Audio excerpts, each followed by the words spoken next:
नमस्कार दोस्तों, आपका स्वागत है हमारे यूट्यूब चैनल डिवाइन मिस्ट्रीज़ में। कहानी पर जाने से पहले हमें सब्सक्राइब कर लें और बेल आइकन पर क्लिक करना ना भूलें, जिससे कोई भी नई कथा आप मिस ना करें।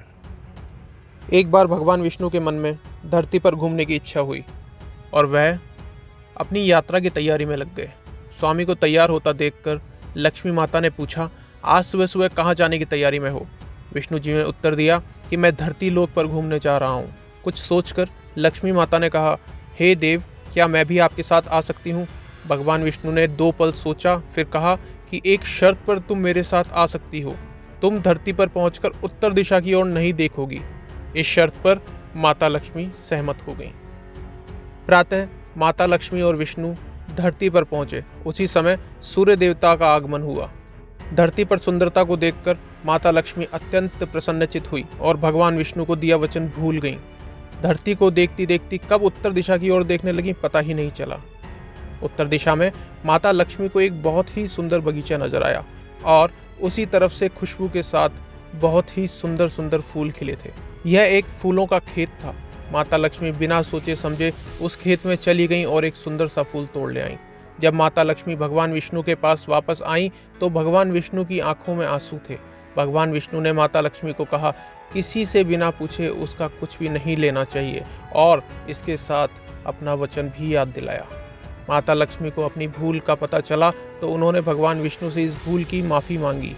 भगवान विष्णु ने कहा, जो तुमने भूल की है उसकी सज़ा तो तुम्हें ज़रूर मिलेगी। जिस माली के खेत में तुमने बिना पूछे फूल तोड़े हैं, यह भी एक प्रकार की चोरी है। इसलिए तुम 3 साल तक माली के घर में रहोगी। इसके बाद मैं तुम्हें वैकुंठ वापस बुलाऊंगा।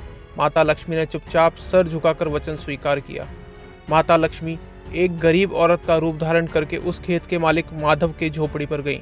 माधव ने पूछा, बहन तुम कौन हो और तुम्हें क्या चाहिए?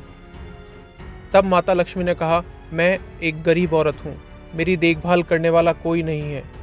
मैंने कई दिनों से खाना भी नहीं खाया, मुझे कोई भी काम दे दो।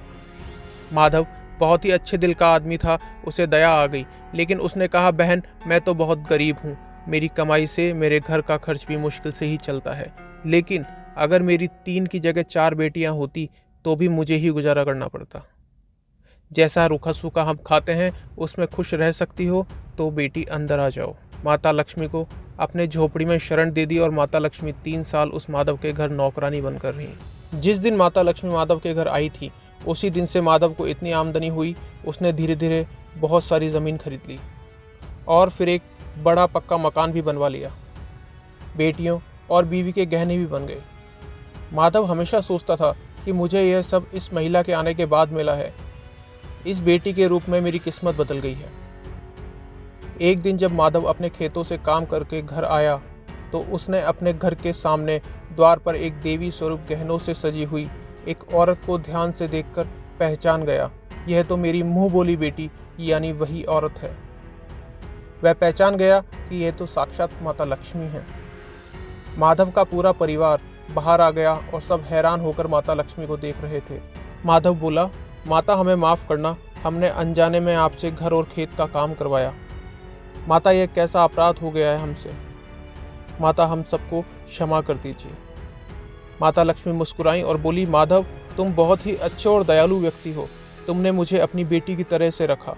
इसके बदले मैं तुम्हें वरदान देती हूँ कि तुम्हारे पास कभी भी खुशियों की और धन की कमी नहीं रहेगी। तुम्हें सारे सुख मिलेंगे जिसके तुम हकदार हो। और फिर माता अपने स्वामी के द्वार भेजे रथ पर बैठकर बैकुंठ चली गई। दोस्तों, ये कहानी आपको कैसी लगी हमें प्लीज़ कमेंट बॉक्स में कमेंट करके ज़रूर बताएं और जाने से पहले हमारे चैनल को सब्सक्राइब कर लें। धन्यवाद।